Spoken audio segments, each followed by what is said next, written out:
रामकृष्ण परमहंस जी जो स्वामी विवेकानंद जी के गुरु थे, उनके एक शिष्य थे बिहार के, अद्भुतानंद जी। तो उनके जो गुरु रामकृष्ण परमहंस जी ने उनको कहा कि तुम एक काम करो।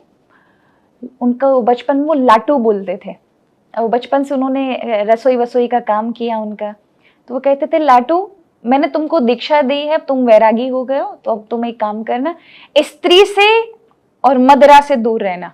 तो वो क्या मतलब उनका जो मठ था जहाँ रहते थे रामकृष्ण में परमहंस जी, वहीं पास ही में उनके सामने एक मदिरा की दुकान थी। तो लाटू को जो पता चला, यानी अद्भुतानंद जी को, तो वो 10 किलोमीटर ऐसे घूम के जाते थे कि गुरु की बात को रखना है। उन्होंने जीवन में कभी भी किसी मदिरालय की दुकान को नहीं देखा और किसी स्त्री का कभी स्पर्श नहीं किया। वो स्त्री को देखते ऐसे आंखें बंद कर देते। ऐसे ही करके उनकी आयु 55 वर्ष की हो गई, पर उन्होंने गुरु की बात को कभी नहीं टाला।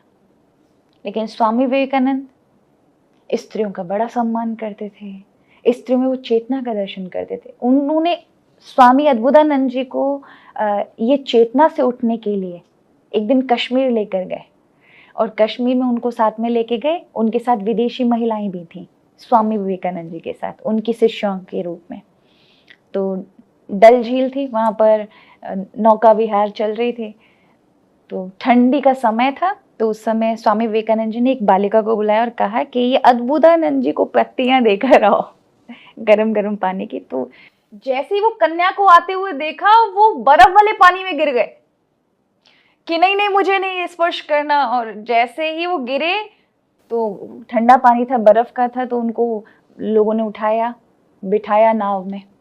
कहा ये क्या किया? स्वामी विवेकानंद जी से कहते हैं, स्वामी जी मैं आपका बड़ा सम्मान करता हूँ, पर मेरे गुरुदेव ने बोला था स्त्रियों से दूर रहना है और मदिरा से, मैंने आज तक वो नियम पालन किया, इसलिए हम सिद्ध अवस्था में पहुंचे।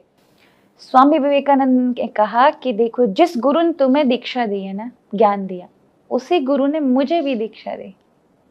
तुम्हें इसलिए दी कि तुम्हारी प्रारंभिक वासना उस प्रकार की थी कि तुम किसी स्त्री में या किसी मदिरा इत्यादि में फंसकर अपना वैराग्य खो सकते हो। लेकिन मुझे उसी गुरु ने ये कहा कि कोई स्त्री और कोई पुरुष नहीं होता, सब में चेतना है। तो ये जितने भी हैं, ये सब शरीरों को मैं देखता ही नहीं, मैं उनमें चल रही चेतना परम ब्रह्म के रूप में देखता हूँ। इसलिए अब इससे ऊपर उठो। ये संकीर्णता तुम्हारे तप को बढ़ाने के लिए थी, पर इसको लेके मत चलो, ये तुम्हें बांध रही है।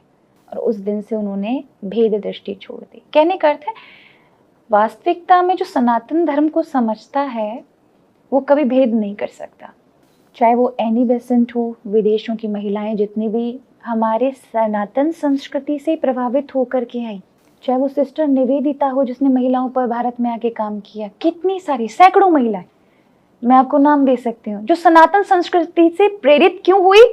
क्योंकि यहाँ पर स्त्री के साथ उसे रूढ़िवादी परंपरा में बांधा नहीं जाता, उसमें चेतना का, ब्रह्म का दर्शन किया है। तो हमारी परंपरा ने वही सिखाया है